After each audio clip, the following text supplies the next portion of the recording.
Welcome to Lesson 11. In this session, we'll explore the process of creating a complete natural environment from the ground up. We'll start by shaping the terrain to form a landscape, then use V-Ray fur to generate realistic grass that enhances the overall scene. After that, we'll add a variety of trees, adjust the materials for a natural appearance, and carefully fine-tune the lighting. Let's dive in. Open the Pavilion model and create a plane from the top view with dimensions of 120 meters by 120 meters.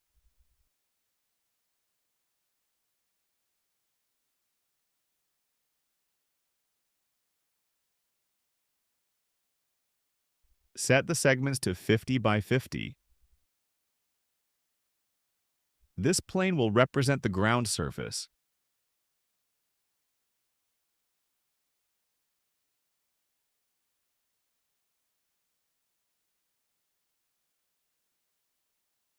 Apply the FFD box modifier to the plane. In the modifier settings, enable set number of points and set it to 6 along each axis. Activate the modifier, then use drag select to choose groups of control points you want to raise to create a moderately uneven landscape.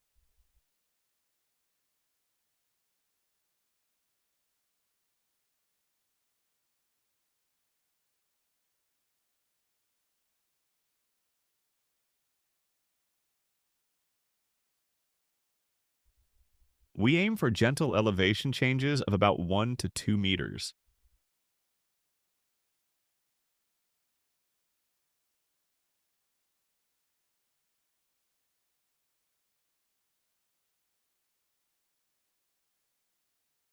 If you notice any mesh distortion or broken geometry at the corners, go to the modifier's deform section and set the continuity option to 0.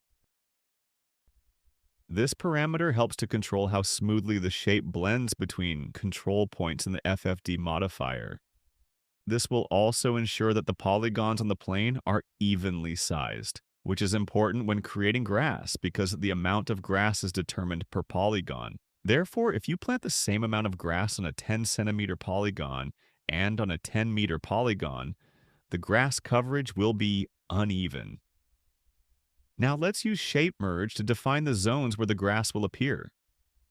We don't need grass under the building's foundation because grass consumes a lot of system resources, so we want to optimize its use. Create a spline matching the shape of the building's foundation and shape merge it onto the ground plane.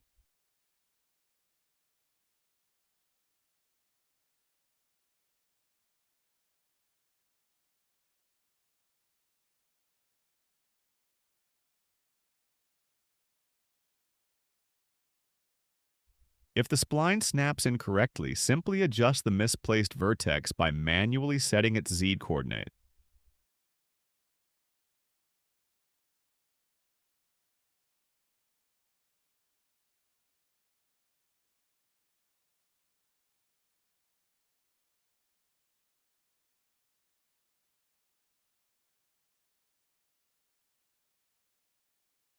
Before applying the shape merge and selecting the spline, scroll down to the Output Submesh Selection parameter and set it to Face. This option ensures that the polygons intersected by the shape merge shape are automatically selected. In other words, after applying the shape merge modifier and converting the object to editable poly, when you switch to polygon selection mode, the polygons inside the shape merged area will already be selected.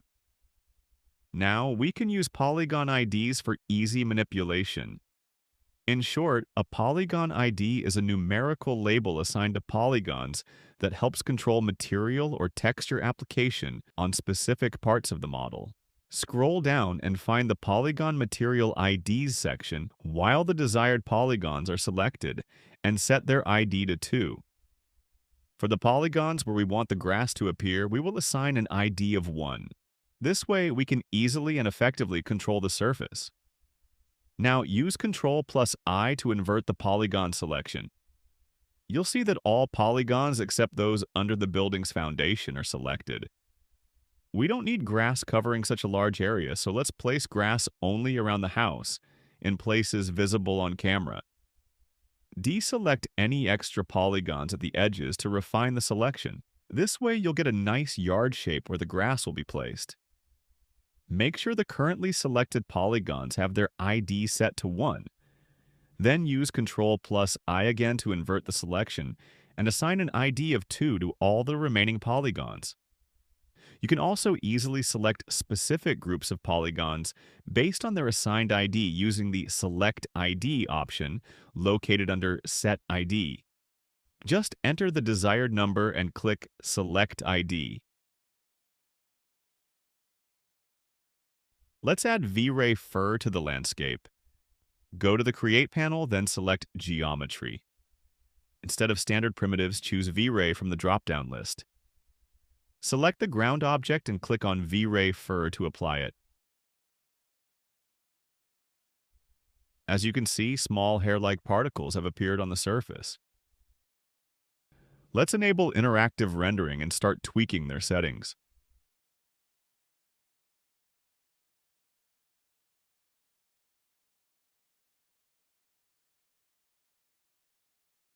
The length and radius parameters are fairly self-explanatory. They control the length and thickness of the particles. Below them, you'll find the gravity strength value, which influences how much the strands bend due to gravity. For now, let's leave these first 3 settings as they are shown. Next, we have the bend parameter. Set this to 0.5 to give the strands a slight natural curve. The taper setting controls the thickness at the tip of each strand. A value of 1 results in a sharp, pointy tip, while a value of 0 produces a smooth, wide end. Let's use a value of 0.5 here. Knots define the number of control points along each particle strand, determining how flexible and detailed its bending and deformation can be. Use a value of 4. Under the taper parameter, you will see the map ID. Do not confuse this with the polygon ID selection settings located below in the placement section. Here, you can specify the polygons where you want the grass to grow.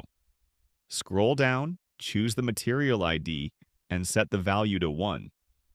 Let's check and make sure that the grass particles are generated only on the polygons to which we assigned ID 1. Before we begin adjusting the variations of the form, let's reduce the amount of grass so the shape is easier to see. At the top of the placement section, under Distribution, ensure the per area is selected and set its value to 0.1 or 0.05. Next, create a V-Ray material and apply it to the grass.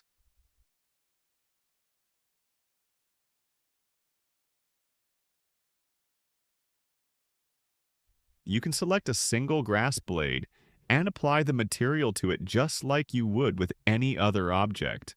Alternatively, you can find the V-Ray fur icon in the center of the scene and apply the material to it directly.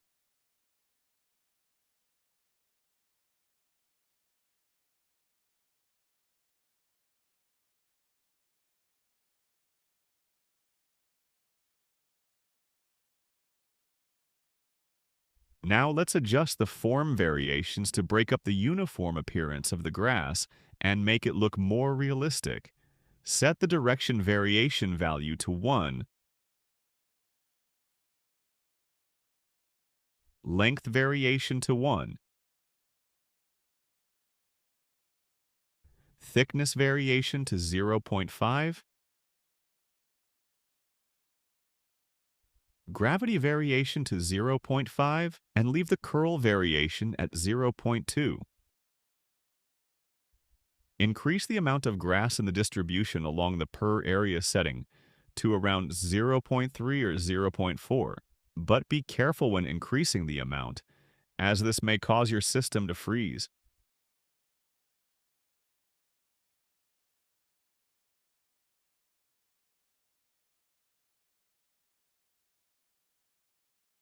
When we scroll down, we'll see a series of slots for attaching maps that allow us to control the grass's length, width, intensity, bending, and more using textures. As you probably understand, everything here is controlled by grayscale maps. White pixels represent the maximum value of a property, Black pixels represent the minimum value, and all the shades of gray in between create smooth transitions between these extremes. I want to attach noise to the length map. Click on it and select Noise from Maps General. As you can see, the effect has already changed the appearance. Now drag the length map into an empty slot in the Materials section as an instance so that we can control this noise. I want to increase the tiling a bit. Set it to 0.5 everywhere instead of 1 as shown on the screen.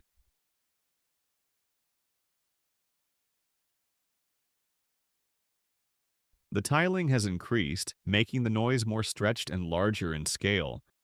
However, as you can see, the noise map doesn't have fully black or fully white areas. Therefore, the 10 centimeter length value we set in the parameters isn't fully realized.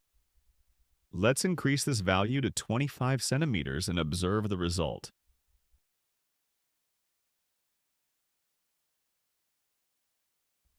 Great. Now let's increase the grass density a bit more, up to 0.5 per area. Then we'll begin working on the grass texture.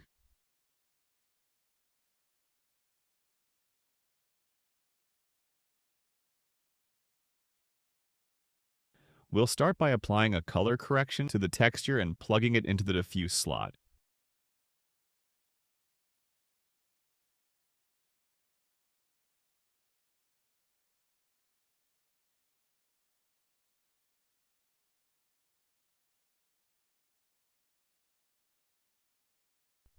This same material will be used for both the grass and the ground surface.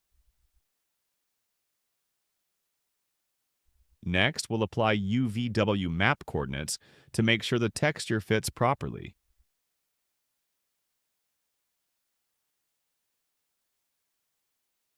Let's take a look at what we've got so far.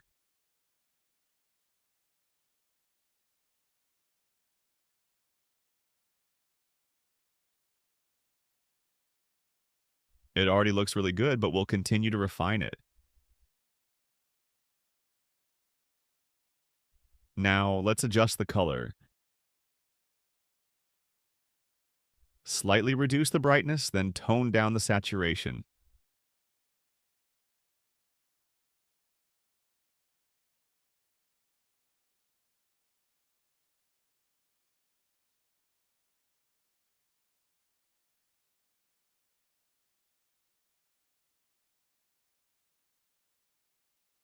As you can see, this already looks much more realistic.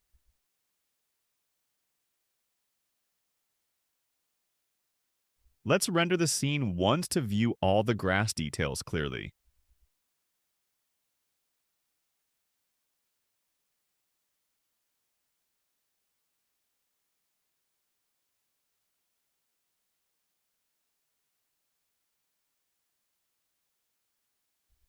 Now we can add a little bit of reflection to the grass surface.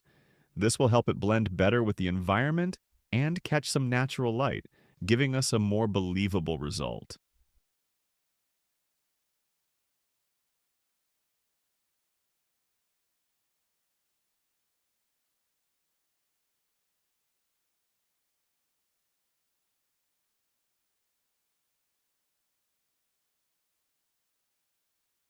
Test a few reflection variations and see which one works best. If you want a more intense reflection, you can also enable Reflect on Backside. This can help capture more light on thinner surfaces like grass blades.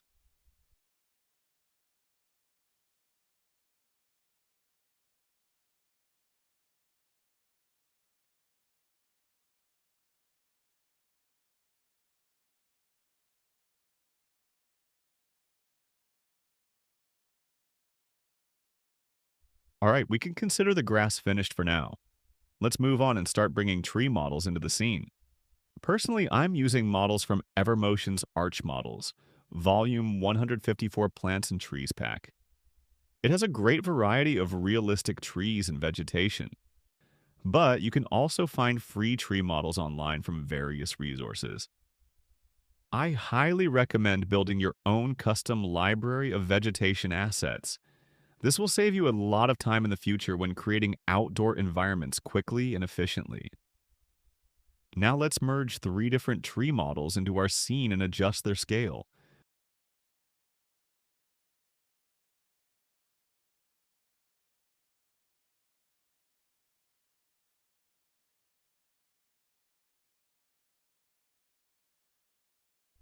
A height of around 13 to 14 meters is a good average size for realistic trees.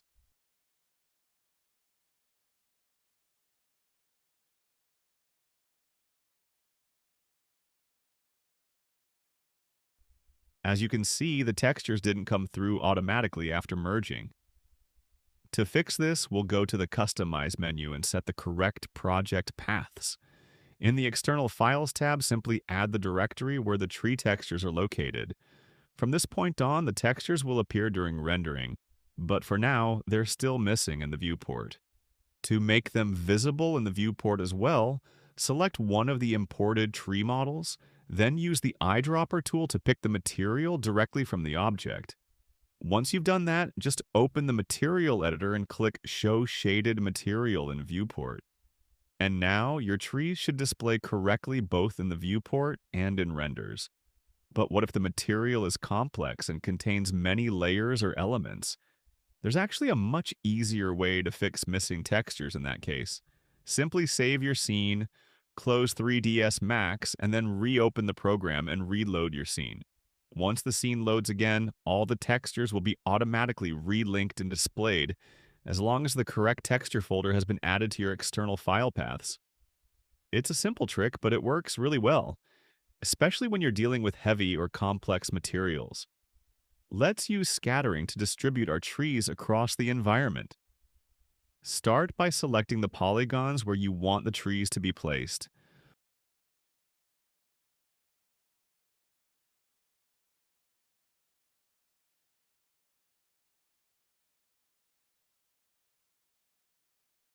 Once you've selected the appropriate areas, exit Polygon Selection mode. Next, choose the tree model you want to scatter. Make sure the tree is converted to editable poly, and then apply the scattering tool.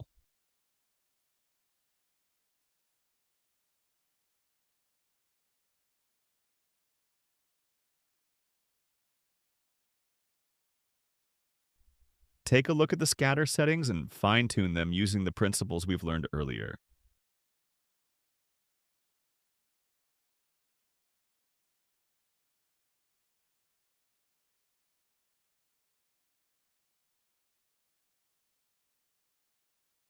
Start with a low tree count to keep the scene lightweight and responsive. Gradually increase the number of trees so the scene doesn't freeze or become too heavy. If you notice any performance issues, it's a good idea to use proxies instead of high poly geometry. Proxies significantly reduce memory usage and allow you to increase the tree count more safely. You can go up to 25, 50, 100 trees or more, depending on your system specs. But be cautious, if you're working with a weaker machine and high-resolution tree models, rendering can still cause freezing or very long calculation times. I recommend slowly increasing the number of trees and running a quick test render after each adjustment. Over time, you'll get a clear sense of what your system can handle and how to achieve the best balance between visual quality and performance.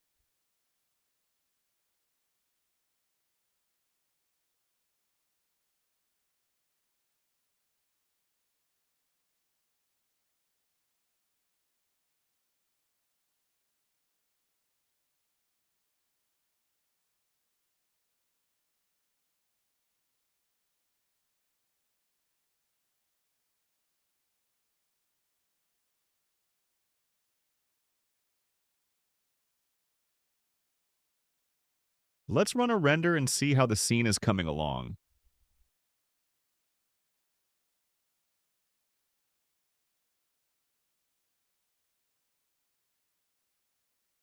To be honest, I'm not too happy with this particular tree model. The foliage is too sparse, and visually it just doesn't hold up. On top of that, after scattering multiple trees, we're starting to notice a dip in performance.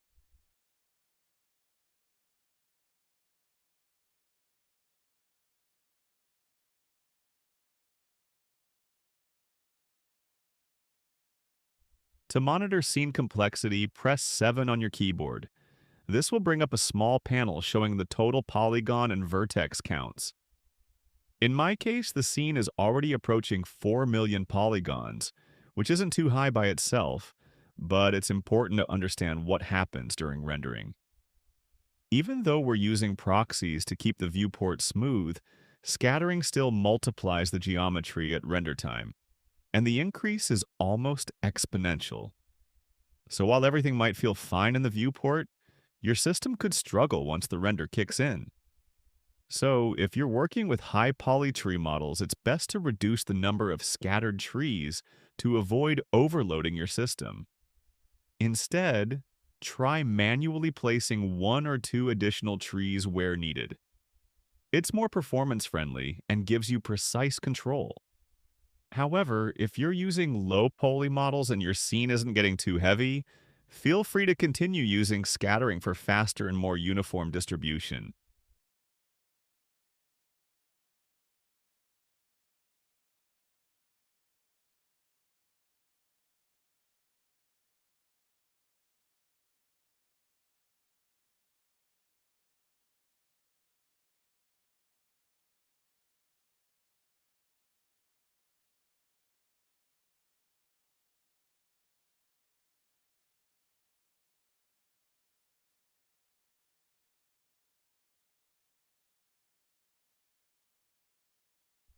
Let's move on to setting up the sunlight. Turn off the V-Ray HDRI light to clear any existing environment lighting. Then arrange the scene so that you place some trees behind the camera. This will help create realistic shadows and add depth to the scene.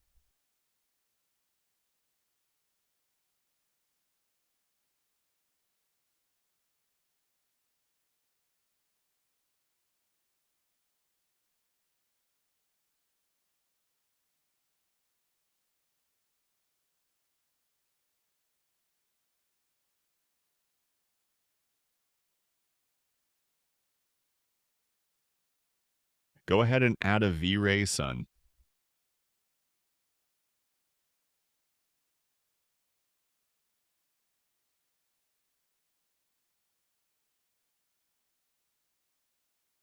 When you add it, you'll get a prompt telling you that there is already another environment map, an HDRI in the scene, and asking if you want to replace it with the V-Ray sky. Click OK to confirm.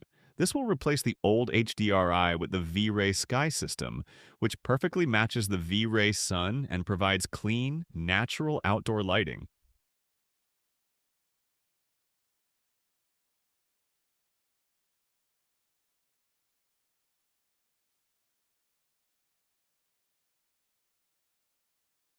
Now you're ready to do a test render.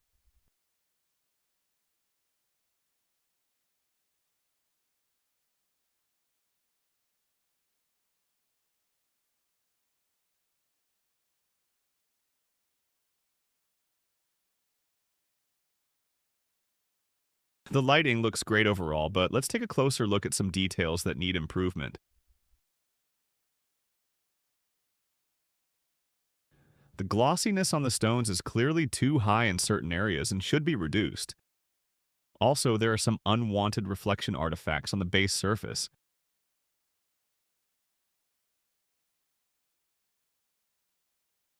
The trees look good. The shadows are nicely soft and natural. The metal and marble materials are working well, too. Now let's reduce the glossiness on the stones to fix those issues.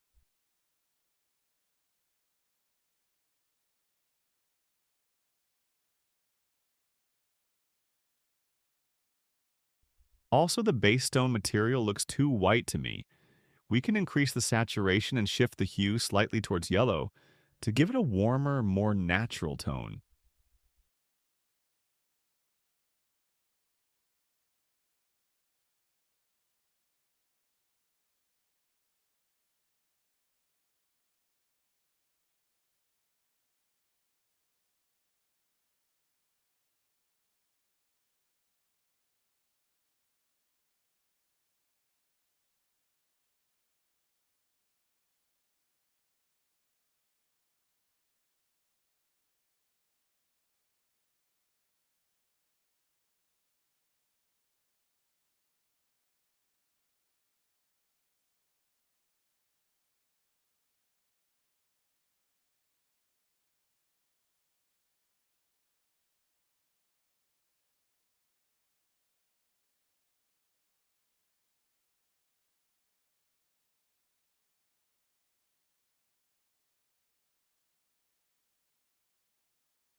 Let's increase the intensity of the sunlight and check how it looks with different sky modes.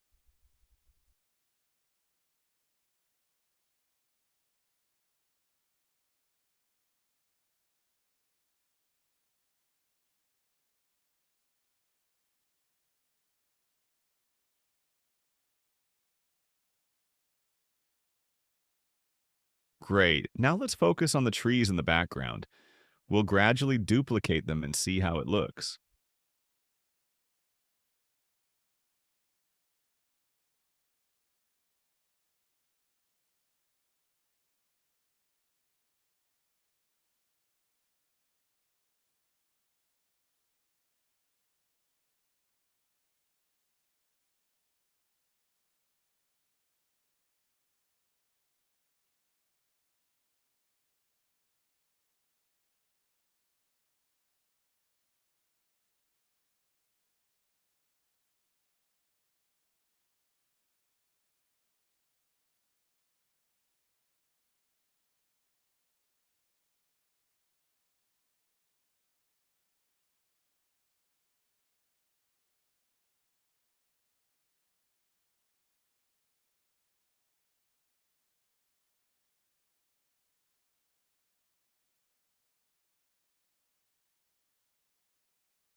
This looks good, but it bothers me a bit that the base stone tiles are halfway buried in the ground. Let's fix that by adjusting the UVW mapping.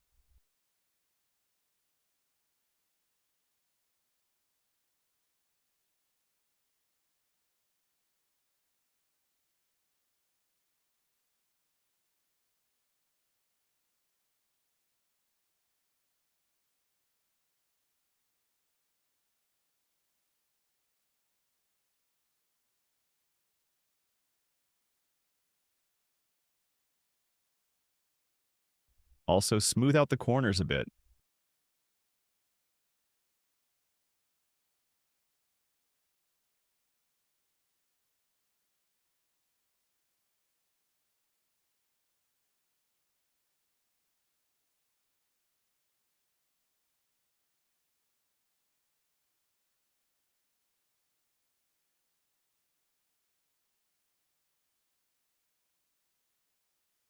The environment is complete and ready.